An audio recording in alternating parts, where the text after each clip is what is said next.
We are so excited to have such wonderful presenters. I've had the privilege and honor of being able to work with Cassie and Sergio in the past. And so getting to know some of the colleagues that they work with, I'm super excited about. So I definitely just want to kind of quickly jump into it. So I do want to introduce Cassie Chandler. She is the Senior Program Manager for the UC Davis Center for Reducing Health Disparities project, specifically supporting 7 Latino serving community-based organizations, as well as serving many other roles that are integral to moving the needle forward for diverse communities' health outcomes. So we're super excited to have all of these folks. Cassie will introduce her colleagues as well, and then each of them will go into a little bit more information about their agencies and some questions that we have, and then we'll be able to open it up to Q&A for all of the attendees. So Cassie, if you're ready, you can go ahead. Great, thanks so much, Brianna. And welcome everyone to our session, Community-Defined Evidence Practices Advanced Community Mental Health Equity Among Underserved Latino Populations. And I would like to introduce briefly my colleagues. We have Cindy Lopez Foltz, Program Director from the Health Education Council. And we have Guadalupe Lupe Navarro, Executive Director for Latino Service Providers. And we also have Genevieve Flores-Haro, Associate Director for the Mixteco Indígena Community Organizing Project, MICOP. So thanks all of you to be a part of this, for being a part of this panel. And for everyone, I'll just do a quick kind of overview of this session. I'm going to do kind of a quick CRDP project introduction, as well as give a little bit more context and background. And then each of the panelists will talk a little bit more about their organization and program. And then as the moderator, I'll do some Q&A with the panelists. And then the last 15 minutes, we'll open it up to the audience to be able to share any questions you have. So with that, we'll go ahead and get going. So just this is the project that we're all going to be talking about and that we're all participating in. And you'll probably hear many of us just say CRDP. So that you know, it's the California Reducing Disparities Project. And a little bit about the background of the project. There we go. A few key facts. It is an MHSA-funded $60 million initiative to identify promising practices and systems change recommendations to address persistent disparities in historically underserved populations. And there are 5 priority populations: African American, Asian and Pacific Islander, Latino, LGBTQ, and Native American communities. And the goal is for everyone is to achieve health equity and expand culturally and linguistically competent approaches for underserved populations. So it's a fairly large project. In total, over 40 contractors and grantees are funded over 6 years to implement phase 2 of CRDP. And phase 1 was really focused on developing the population-specific knowledge about mental health challenges and community-defined solutions, which then really fed into this phase 2 effort.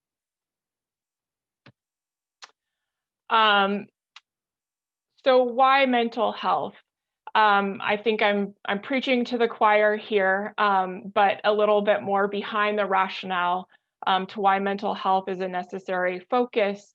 It disables the most people, 26% of adults annually, most mild, and 6% chronic and serious. And mental health is also the #1 reason for lost wages, #1 cause for missed work days, injury and death, including suicide, most costly biomedical problem, and the most underfunded biomedical area.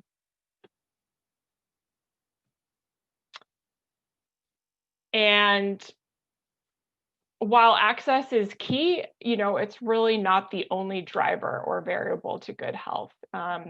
You know, personal behaviors, family history and genetics, healthcare, and environmental and social factors are also really important drivers and variables. And so for many vulnerable populations, there really are multiple barriers, and these include at the individual level, stigma, the community level, lack of culturally and linguistically appropriate services, and then at the systemic level, you know, really a lack of sufficient and appropriate health workforce funding and so forth, which really then goes into a lack of engagement in behavioral health care. So really drivers that then sort of make it difficult in terms of engagement among populations, including the Latino population. And so just to kind of simplify it a little bit more, these barriers include availability, access, accessibility, appropriateness, advocacy, and affordability. And moving on, why is the Latino population particularly vulnerable and thus important as a population to serve? And Latinos are more likely than non-Hispanic whites to terminate treatment prematurely, with as many as 60 to 75% dropping out after just one session. The mode number of visits is 1 and median is 3 to both psychiatrists and psychologists. And so what does that mean? It means that meaningful engagement is needed. So kind of thinking outside of the box and being creative in how to appropriately reach this population and community. And let's see. Looks like my last slide didn't show up, but it is, I'll just talk about the focusing a little bit more about our Latino Hub context. And at the UC Davis Center for Reducing Health Disparities, we're serving as the technical assistant provider, and we're working with 7 community-based organizations or CBOs that were selected throughout the state of California. And there's great geographic diversity. We've got a couple of CBOs from Sonoma County, Alameda County, Sacramento, Fresno, and Ventura counties. And each CBO really is diverse in terms of implementation and focus, yet similar in terms of overarching strategy. So at this point, I'd like to hand it over to them to help, you know, really hear about what exactly they're doing in terms of solutions. And although we have 7 different partners, we could only have time to speak with 3 of them, and each of them really have both unique and successful programs. So with that, I will turn it over to Cindy from the Health Education Council. Thank you, Cassie. I am trying to share my screen. If I can get the okay to do that, it's not letting me. Oh, there we go. Great. Thank you. Okay, wonderful. Thank you so much. Cassie, again, I'm very excited to be here today joining everybody virtually on behalf of our team. We thank you for this opportunity and hopefully be able to provide a brief overview of our project and some of our most recent findings in a quick and efficient way. As she shared, my name is Cynthia Lopez Fultz, and I am with the Health Education Council, the program director for our Latino IPP that is called Mente Sana, Vida Sana. Translated, healthy mind, healthy life. And so I'm with Health Education Council. We are a nonprofit, a 501c3 located in West Sacramento. We actually have been in operation for almost 30 years. And our mission is to cultivate health and well-being in underserved communities by leveraging the power of collaboration. And Mente Sana, Vida Sana is a project that's actually embedded within another existing longstanding program called La Ventanilla de Salud, often referred to as VDS. And this program is governed by Mexico and is implemented in 50 Mexican consulates in the United States in collaboration with local organizations. And so HEC, we have actually been administering this program for almost 11 years at the end of this year. And we really focus on providing primary and preventative health services to promote a culture of prevention through health education, counseling, and screening, health screenings primarily, as we often see and serve those who are uninsured and have many barriers and challenges to being able to be seen through a primary healthcare provider. And regularly, we see about 200 to 300 individuals a day at the Mexican consulate. And this one in particular is the one that's located within Sacramento and provides service to 24 northern counties in the state of California. So we have a very wide reach. And our program, specifically VDS, we estimate that we're able to provide screening and interventions and education to about 30% of those that come and visit the consulate each day. And so again, as one of the 37 IPPs, our goal with Mente Sana, Vida Sana really is to destigmatize mental health, improve mental health in underserved communities through an integrated approach by piloting a screening tool that is referred to as the PHQ-9. It's a patient health questionnaire. And this questionnaire, which we also refer to as our PHQ-9, it's an instrument that's really used for screening and monitoring, measuring, and sometimes diagnosing the severity of someone's depression levels. And so we've adopted this tool into our longstanding Ventanilla de Salud model, in addition to our other health screenings that we conduct on a daily basis. So to provide more of an overview, in addition to the core objectives that we're trying to reach with this project, we really try to link mental health conditions with also chronic illnesses assessments, such as blood pressure, BMI, and glucose level readings. And in doing that with just an intervention primary screening, we're able to further assess that individual's needs. And so providing them with a more robust referral. And now with Mente Sana, Vida Sana, we are able to provide them with direct on-site referrals to trained mental health providers. And so a couple visuals, you can see our Ventanilla de Salud project is up on the top center of the screen. And really what we focus on is conducting daily outreach presentations to just address the importance of a total health approach with making sure how individuals are feeling both physically and emotionally, and that's a service that we can provide here on site at the consulate.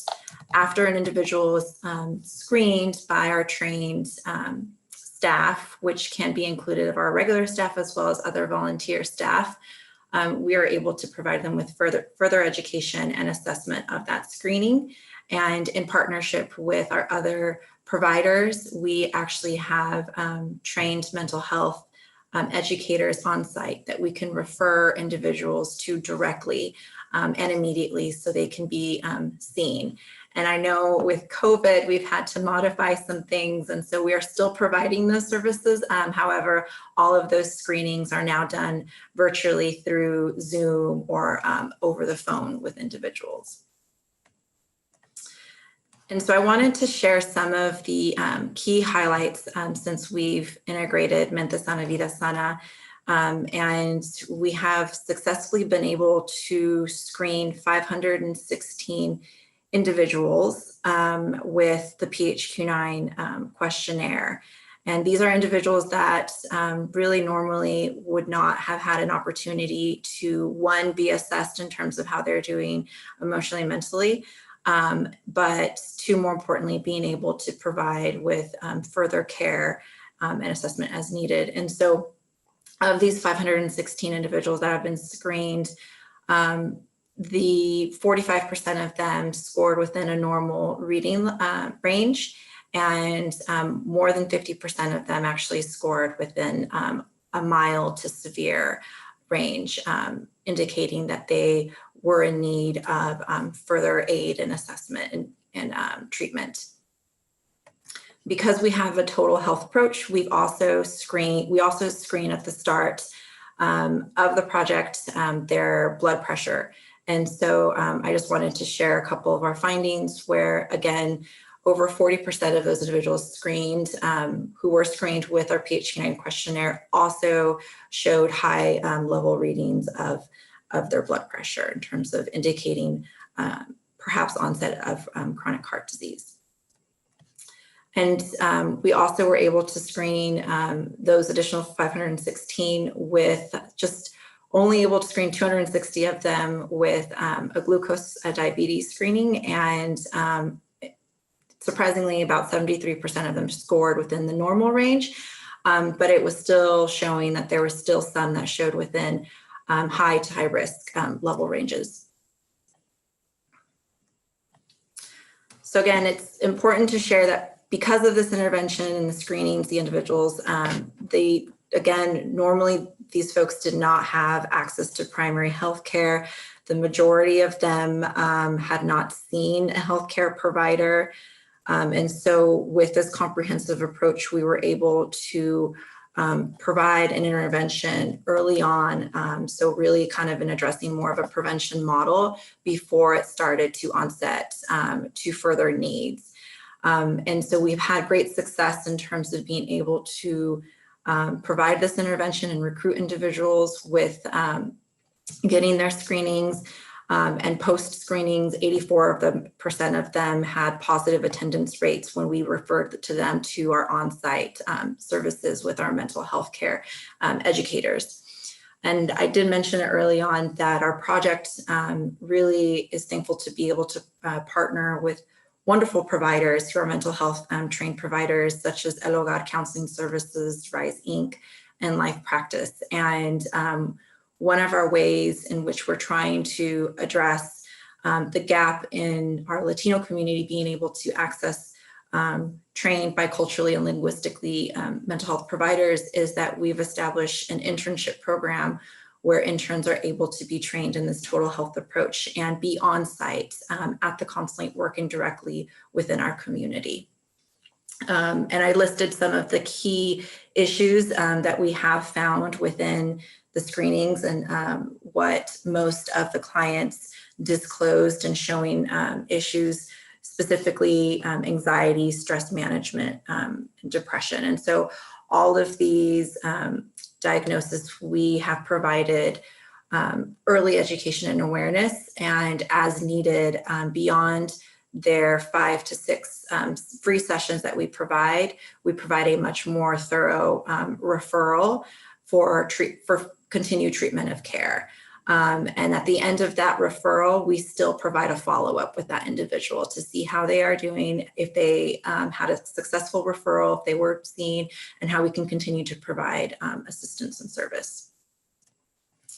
Addition to our screenings and assessments, we do a lot of outreach and education. And so I really wanted to focus more on the fact that we've had to really limit the number of individuals we can see due to COVID at the consulates. And so we've really reverted things of our outreach and education awareness much more virtually and through media. And we have been fortunate to partner with mental health providers and experts that really mirror the community that we're trying to serve. And so we have started to host pláticas, conversations just on Facebook Live. just trying to address some common themes that all of us have been seeing as a result to COVID, specifically with isolation, anxiety, stress, and overall just worry and disconnection to other family members. And so we've had great success in hosting these pláticas, where we actually have about 5,000 viewers on average on our Facebook Live a day. And within every plática, we always promote our Mente Sana, Vida Sana services and conduct follow-up and other needed appointments as needed from individuals.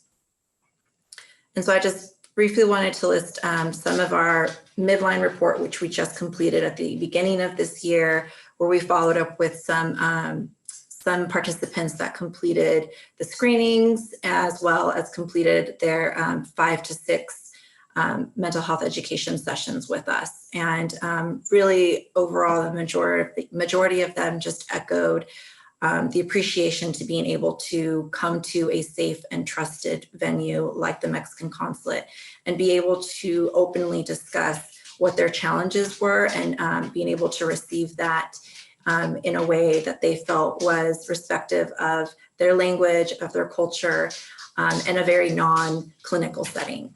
And so these were just some of the quotes that I wanted to make sure to share. So our next steps, we are really trying to share these findings with the other Ventana de Salud programs within the other consulates to see opportunity for replication.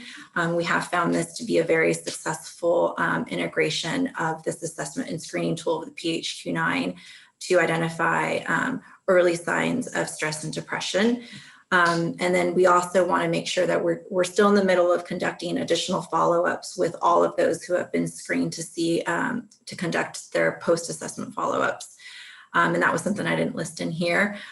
We are going to be launching a Helping Peers training program. We see the value in really trying to uplift already community champions and train them on this, on the PHQ-9 screening tool and seeing how they can start to integrate this within their own spheres of network with our support. And then last but not least, trying to further expand this workforce development program, training program within the Ventanilla de Salud.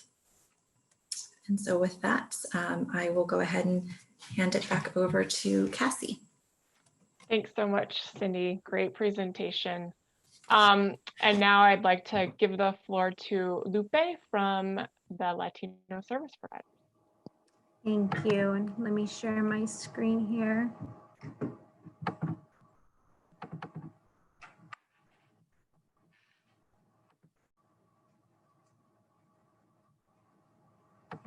Okay, perfect. Well, good afternoon, everybody. My name is Lupe Navarro. I am the Executive Director of Latino Service Providers. I'm also the former manager, program manager, and board of director as well of Latino Service Providers.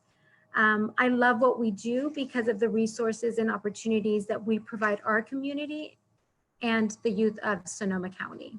So with that, I'd like to share with you who we are. So Latino Service Providers was established over 30 years ago and recognized as a 501c3 here in Sonoma County approximately a little over 7 years ago. Our mission is to be a bridge across generations.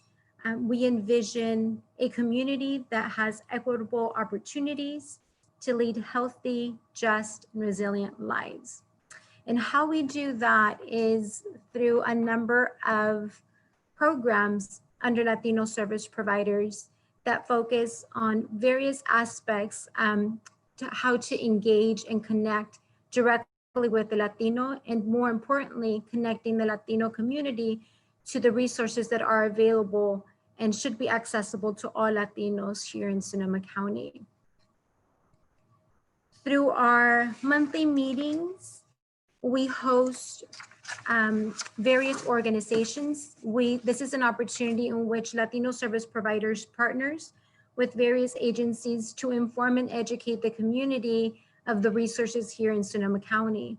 You know, oftentimes we'll have amazing organizations that provide a number of resources, but unfortunately, due to the community being aware of these resources, where families are not reaching out to these organizations.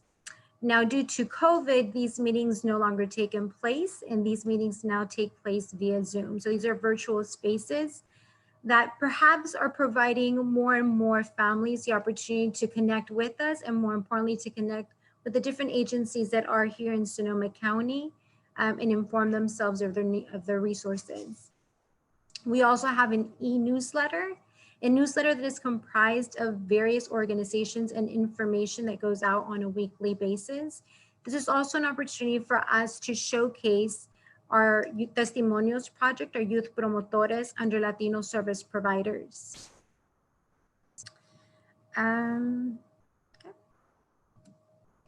So as I shared, under the California Reducing Disparities project, we have the Youth Promotor model.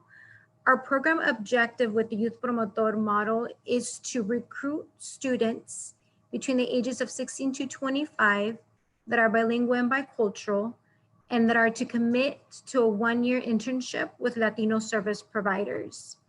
This is an opportunity for our youth to further explore careers in health and develop their leadership skills as well. Examples of training that our youth promotores are receive within this training is youth mental health first aid, as well as QPR, question, persuade, and refer. The intention of the Youth Promotor model is to reduce stigma around mental health within the Latino community by using students of the community to inform and educate themselves, their families, and their community. Now, our Youth Promotor model, our Testimonios project, was a program that, again, was founded and established under CRDP with 16 promotores focusing on salud mental. So we have promotores de salud mental. Over the years, the program has evolved and grown to include promotores verdes, and these are promotores that are focused on the environment and environmental issues. We have promotores preparados that are now focused in emphasizing emergency preparedness, and promotores de la ciudad. And these are promotores that are working in partnership with the city of Santa Rosa, which is our local city here, and engaging in the city's general plan. As of today, we've had a total of 120 promotores. This cohort of promotores includes 46 promotores. Our model is a student-led model. Our promotores pick their projects and themes under their scope and role as a YP.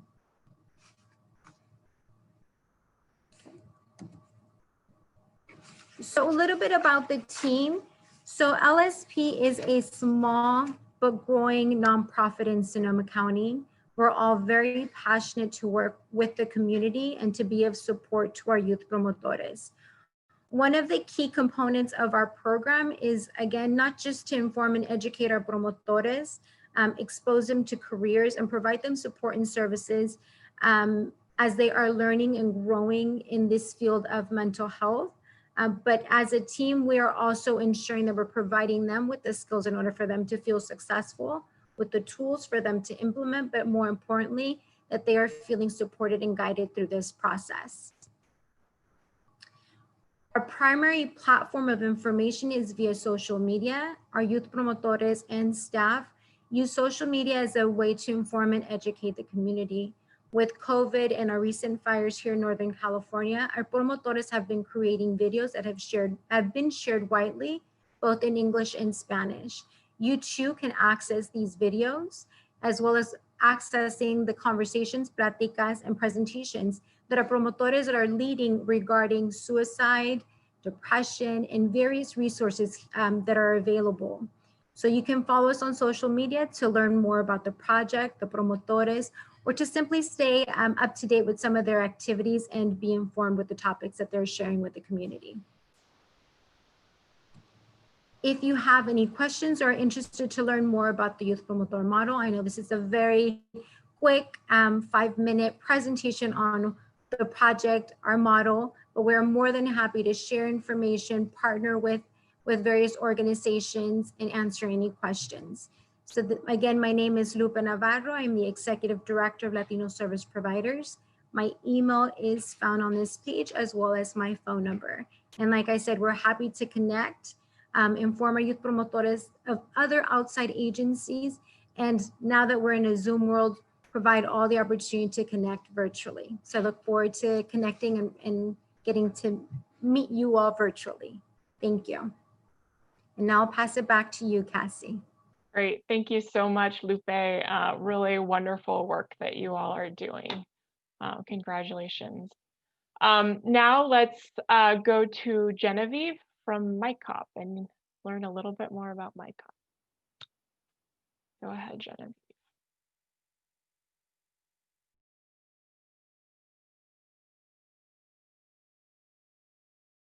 Great.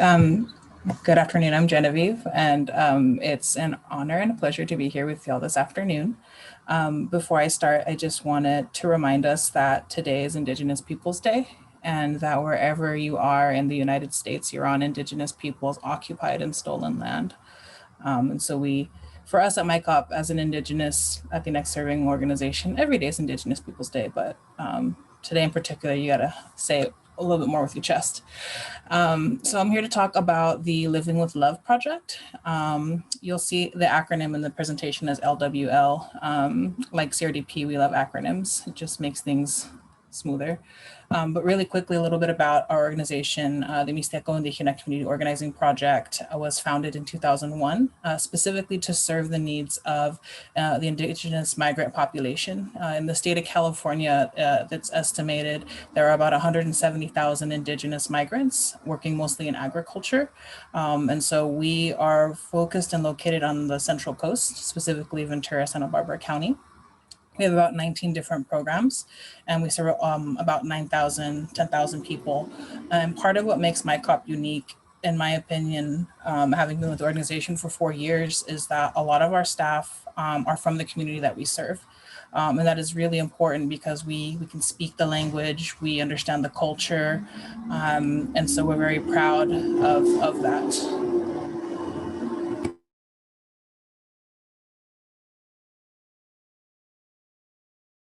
Of course, there's a truck outside my house right now, so I'll apologize for the background noise if you're hearing any of it. So some key elements of the Living with Love project. It was a curriculum that was developed actually back in 2010 by one of our MyCop staff as a response to what she was seeing as in the community, cases of domestic violence, mental health issues, although, we weren't necessarily calling them mental health issues, but so the curriculum was written in response to that. And through the CRDP, we've been able to evaluate this curriculum so that it becomes evidence-based. As Indigenous people, we have a very collectivist belief system. It's the we over the I. And we tend to start the class with this Mayan poem, Inglech, You Are My Other One. Components that we add to help make clients feel comfortable. It's music. We sit in a circle, so it's not like a class that they're taking and we're talking at them. We're in a circle. They're provided homework after each class, and we typically provide a meal and childcare because a lot of our folks, again, are farm workers. They're coming straight from the fields, and we want to make sure that we can provide that for them. So our classes, so it's a series, so it's 8 classes per series, and the classes are taught in Spanish, Mixteco, and Zapoteco. Mixteco and Zapoteco are 2 of 68 indigenous languages that are native to Mexico. These languages are oral, and there's no written equivalent of it, so that's why the classes are really important, because that's how our community members are, they get the information that we're sharing with them within the Living with Love program. And so MyCop, very similar to LSP, we work with that promotora model. So our promotores are out there. These pictures of people without masks, that's prior COVID. I just want to clarify that it's pre-COVID. So pre-COVID, we'd be out in the agriculture fields giving out pan dulce and coffee, giving out little flyers, inviting the folks to the classes. We have a radio station as one of our programs. And so we have weekly radio programming, weekly PSAs that are played that promote the program. And then just meeting community where they're at when they're washing their clothes at the laundromats, outside of grocery stores, outside of schools even. So that's how we recruit for our classes, as well as internal referrals within MyCop. And then the project is governed by an advisory committee. They're all former graduates of the program. And through the CRDP, we've been able to bring them in more, provide them with leadership training and get them really hands-on and even more invested in the project. So this is, I'll just go really quickly. This is usually how the class is formatted. There's the welcome, icebreaker, what is the intention, class agreements, breathing exercise. If there was homework, they review the homework and then they get to the topic. So these are the class topics that you can get in our series of classes. So you can see it's on why is well-being important, cultural identity, because believe it or not, there is a very racist history against Indigenous people in Mexico, and a lot of our Indigenous people not wanting to connect to their cultural identity because they're told that that's bad and that, forget your culture, forget your language. So we want to reconnect to that because there's strength in culture. Inner child, just general well-being, mental health, healthy, unhealthy relationships, domestic violence, and effective communication. So these are really heavy topics that we're touching on in the classes, but we've seen positive results, which I'll get into later. We've gone virtual like everyone else. So we do one-on-one support sessions, really transition to case management, food pantry distribution, working with Child Protective Services, social media. And what's cool with the one-on-one peer support sessions is that we actually show our we show our community members how to use platforms like Wherebee, WhatsApp, FaceTime, so that they can access us when it's time to have our one-on-one session. And they've been really positive conversations. There's a connection that's still being made to the promotores, which is really important. A lot of the community members are thankful for the emotional support, as we all need that, especially during COVID. And so again, like I said, check-in calls, connection to resources, case management. And this is what we're seeing under COVID: loss of employment, housing issues, food insecurity, domestic violence, alcohol use. And so it's definitely a service that's needed, albeit virtually. Oopsies. So this is a lot of text, but this is a poster with some of our preliminary findings. I blew that one up for y'all, so you didn't have to squint. But basically, we've seen positive responses overall across the participants who completed the 8 weeks of classes. Some of the preliminary findings are showing that there's a great improvement within coping skills and tools, because again, we're talking about things that usually aren't talked about, and it's not like we just talk about it and then that's it. We again provide mindfulness practices, breathing techniques, how to better communicate with the family. And so that's all been really well received by the community members. And you can see the different languages that our community members speak at home. And then I'll just end with a quote from one of our participants, that she liked it and that her heart felt well. And what we're finding both in CRDP and with another research study that we're conducting is that there's that connection to the physical for our people. There's your nervios is like, what are you feeling physically plus what you're feeling up here. And so to have someone say that her heart felt well, like we know that we definitely made a difference. So thank you. Thank you so much, Genevieve. Wonderful presentation and really important work. So I've got a question for all of you, the three panelists, and Genevieve, we'll start with you, and then Lupe, and then Cindy. But in the CRDP project, evaluation is really central. And as we know, evaluation is central to driving meaningful change.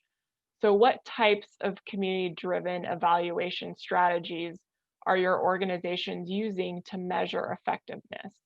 And what do your outcomes demonstrate that indicate that you are, in fact, moving the needle? So I think for us, it's because the languages are oral, the evaluation piece has always been a little tricky for us, just because sometimes the pre or post test, they're 70 question documents, but the questions that need to be asked, right? And so what we're finding is we meet with the clients beforehand, before the classes, so that we're not cutting into class time. I think that was a learning from our first couple series of, basically the first class was not class content, it was this evaluation. And so meeting beforehand, meeting one-on-one, as I mentioned, our languages are oral, and a lot of times our folks don't know how to read or write. So it's the promotora that's having to fill out the questionnaire for the person.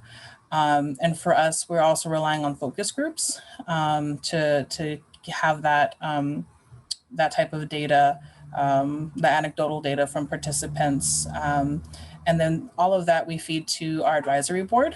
And they let us know okay, we're on track, we're off track. And so that we're really trying to keep community engaged in all aspects of the research. It's been really incredible to see the promotores.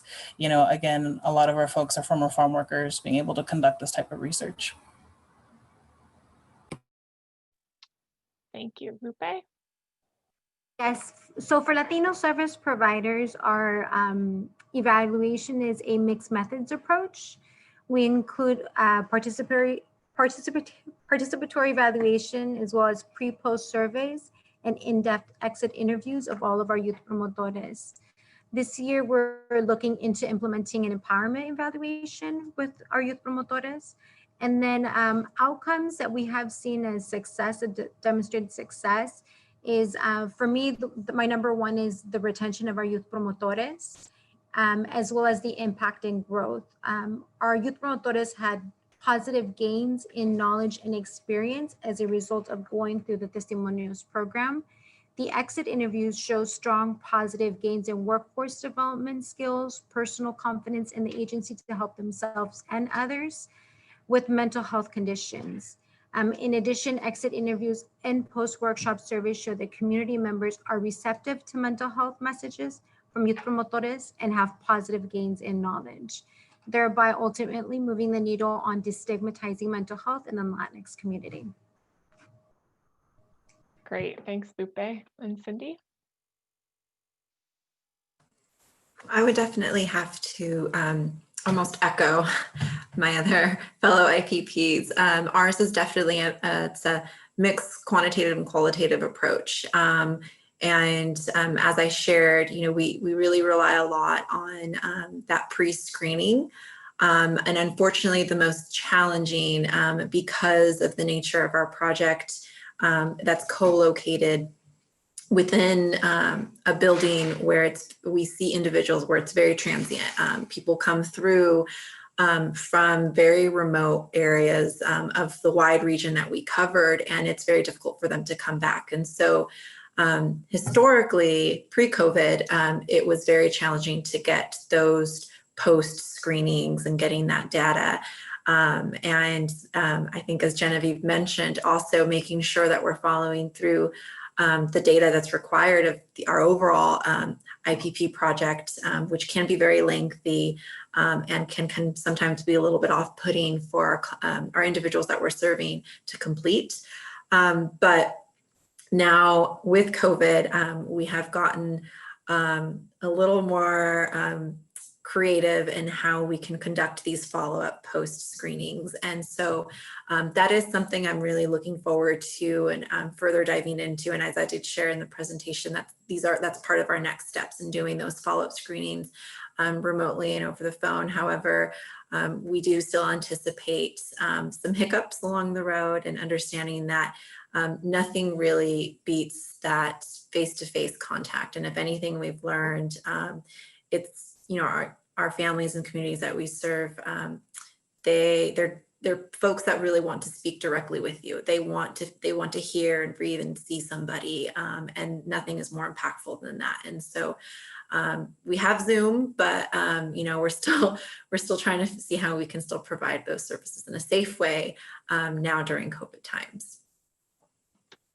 Thanks, Cindy. And that actually segues into my next question quite well, but I invite you all, I'm going to ask the question to the three, but feel free for everyone else, if you want to start typing questions into the chat, please go ahead and do so. But my next question, Lupe, perhaps we can start with you, and then we'll go Genevieve and then Cindy. With all of the complexities we're facing, including COVID-19 being a very significant one, but also social justice and the fires, how have you had to adapt your program to navigate these issues?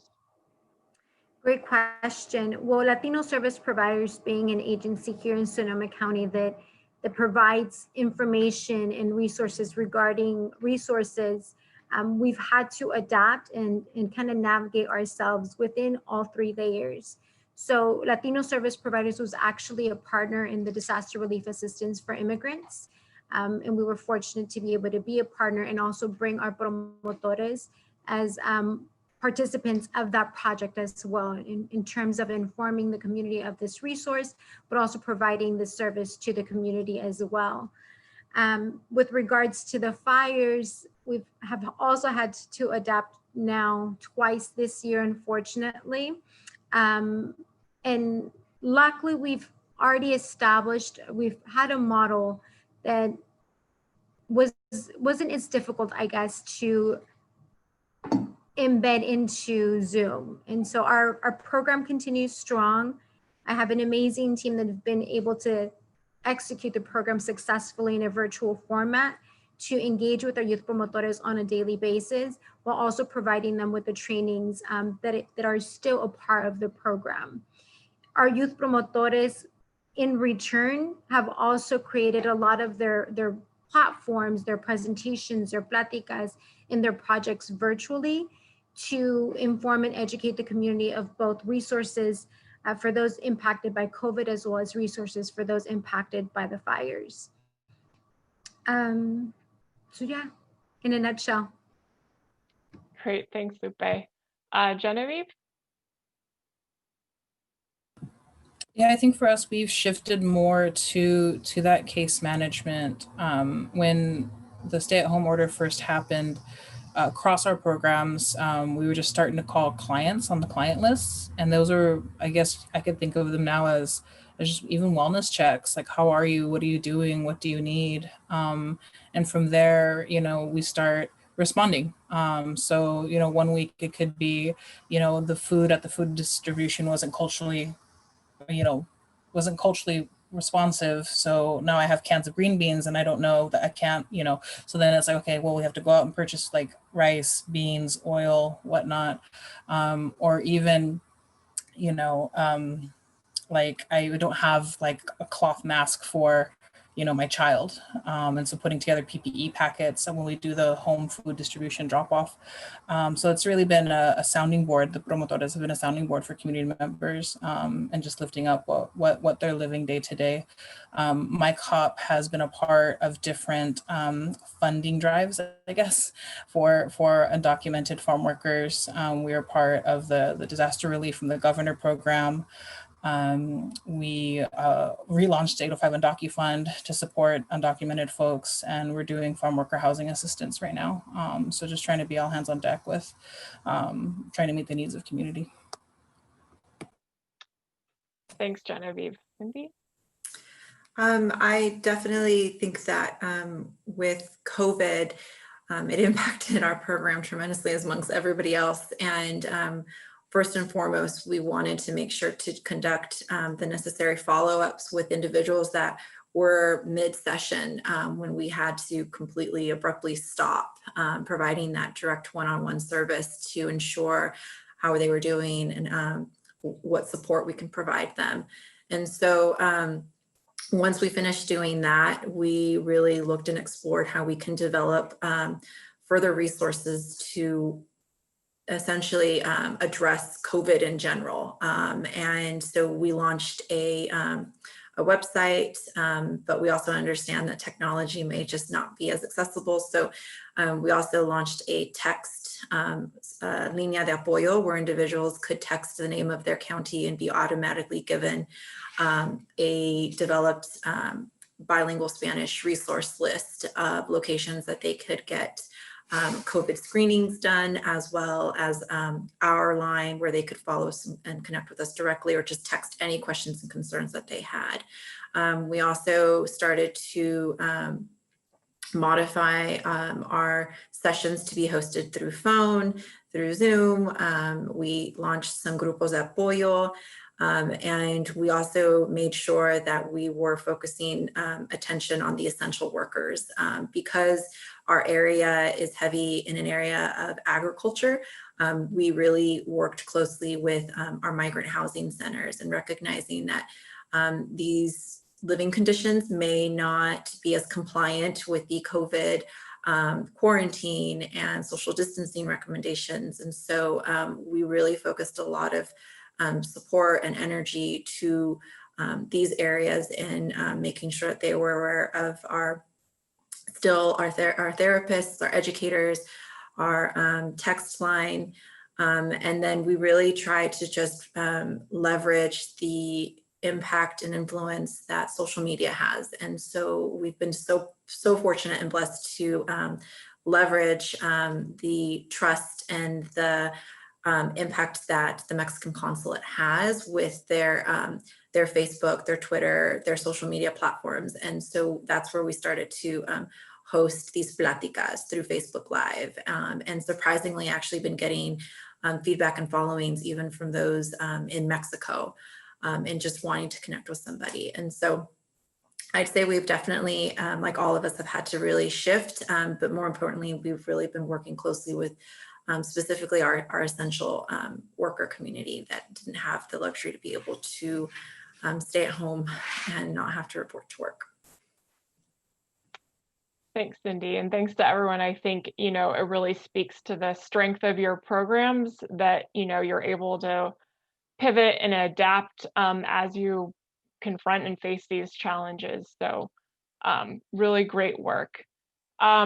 I see there are a few questions in the chat, so I'll go ahead and read them. And then for you three, I would say feel free to chime in or not if you've got an answer. So the first one, I love the idea of the promotores to help disperse information and education in the community. Are there any other suggestions or innovations the panelists recommend around destigmatizing mental health services in the Latinx community, in particular among older adults, so like 65 plus? I would say, so there's another one of our programs that I had mentioned, and in that program, we're weaving in the elders, specifically because we're looking at traditional curaciones, like from a curandera, from a healer. So really relying on this knowledge that a lot of our elders already have, and just making that connection to mental health. Because again, a lot of us, we just do it and we don't realize why we're doing it. And so I would say that that's a way to kind of bring that piece in. Yeah, that's like maybe one recommendation. The other aspect that Latino service providers has been currently implementing, and again, due to COVID and also the fires, is that we are a part of this community-based organizations that includes various bilingual-led organizations. And one model that we are doing is that instead of us hosting a webinar in this case, or us hosting a meeting or holding space to inform and educate the community, we are now leading these same services, but in different communities. So right now, in our efforts to build community with the community, we're taking our distributions and our informations to these different neighborhoods to provide the community members the information there at their home. So we're partnering with apartment complexes, for example, in Sonoma County that we know are predominantly housed, 90% of them housed to be farm workers. So we go there and provide the food distribution, information, resources, access to legal support and whatnot. And right now we're in the process of hosting another similar distribution at another community complex that we also know has been unfortunately very impacted by COVID due to the fires and COVID. And so I think that's a method that I feel is successful in terms of reaching the community and also building community.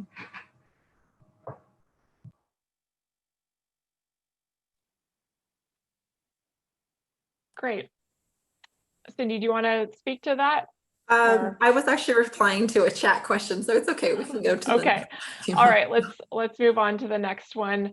And this is for all the panelists. Can we refer people from our communities to your programs, especially now that your programs and services are held virtually? Thank you. Yes, I would say anyone and everyone is welcome. We do, one of the layers of our project is definitely leveraging partnerships. And so if we ourselves cannot directly provide that service, we also provide very robust referrals, and we also still do a follow-up with the individual. But everybody's welcome to reach out to us for services. And I would like to elaborate on my response to the chat. At first, I'm like, no, we're tied to the county. And then I'm like, yes, we can. So let me explain myself in terms of why I'm all over the place. So with regards to our youth promotor model, our grants tie us down to a certain community. So in terms of, depending who you're referring to, Latino service providers, if you want to refer a youth promotor or a student to be a youth promotor under Latino service providers, right now, our grants currently tie us to Sonoma County. However, that is something that the new Director of Programs of Latino Service Providers is looking to further explore. However, if you have, let's say, students that you would like for them to learn more about the work of the youth promotores, or if you have community members or organizations that would like to participate in our monthly meetings or receive our weekly newsletter, absolutely feel free to connect individuals to our organization and our services to keep them informed and share with them information. However, a lot of the information that we share is tied again down to Sonoma County, but we are happy to partner, and luckily we're very fortunate to also be in partnership with amazing organizations like Cindy and Genevieve here. So we're happy to also help connect. I don't want to stress my team out, so but I know we're looking at expansion into other places. I think what I can offer, we do offer cultural competency trainings for mental health providers, so we can offer that, as well as interpretation services for the various indigenous languages, Mixteco, Zapoteco, Purepecha. But yeah, we're looking at expansion. I just don't know if quite yet, just because a lot of our stuff is still in person. It'd be a little hard to drop off the bag of beans to Fresno from Oxnard, but yeah, no, it's something that it's definitely on our radar, and we can talk about it.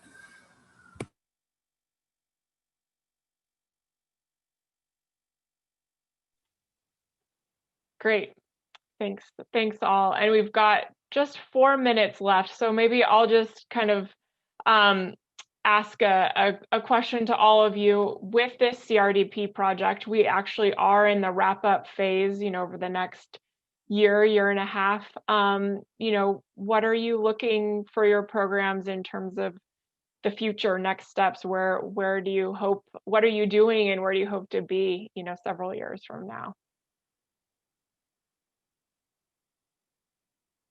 I'm happy to answer to that. I think we're already modeling that. As shared, Latino service providers under California Reducing Disparities Project start off with the Youth Promotores de Salud Mental, and the fact that we now have other categories covering other areas that impact our community and our community's well-being, and the challenges our mental health, I think is a space. I think it's now replicating. I think we have an amazing model, a program that has been successful. So I think, to Genevieve, looking into expanding our model, including other counties. We've already have grown within several counties here locally, but the opportunity to continue growing and continue providing our youth statewide an opportunity to be involved, learn of careers, and to be informed in order for them to educate their communities and families.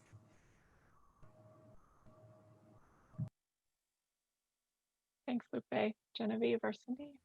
Yeah, I think, you know, at the end of the day, we're all still nonprofits, right? So I think program sustainability is a big question on our minds, and what is it going to look like? I think I was talking with our program manager, Dulce. She's the one who wrote the manual. And it's almost like this existential thing, right? Do we want to keep evaluating it? Or do we want to just provide the service to community because, you know, the need's not going anywhere? And I think especially as we're destigmatizing, there's going to be even more need for culturally defined practices like ours and the ones that my compañeras provide for their organizations. And so I know we had talked about at one point wanting it to be like a class you take, like a court mandated class that you take, like for, you know, like if a guy, instead of anger management, it's living with love, or it's anger management and living with love, so that there's that cultural component too. And so that's something that we've been talking to the county at least about, and I think that's also scalable across the state. So I know we have 1 minute left, so like everyone said, I think our goal really at the end of the day is to try to provide apoyo and help as it works to the emotional well-being of our communities. And so I already see some wonderful strides in terms of replication with other Ventanilla de Salud models within the country. And I would just love for these screenings and this focus on mental health interventions to be adopted through all the windows, through all the health windows. And then I would also love it to see how we can continue to have counties provide support and apoyo for these local community interventions that we know are working, that mirror the community they're serving, and break down these barriers that folks can just get into the door of county services that sometimes can be very challenging, especially when it's just very basic needs that they need support with. So I really hope that we can continue the good efforts that all of the wonderful panelists are doing, and you know, I'll be honest, continue to be refunding these programs because they're making a very valuable impact. So, yeah. Great. Thanks so much, Cindy, Genevieve, and Lupe. And thanks to the audience, everyone, for participating. Feel free to contact any of us with questions or whatever. We'd love to hear from you. And thanks for joining us. Thank you. Thank you. everyone, thank you.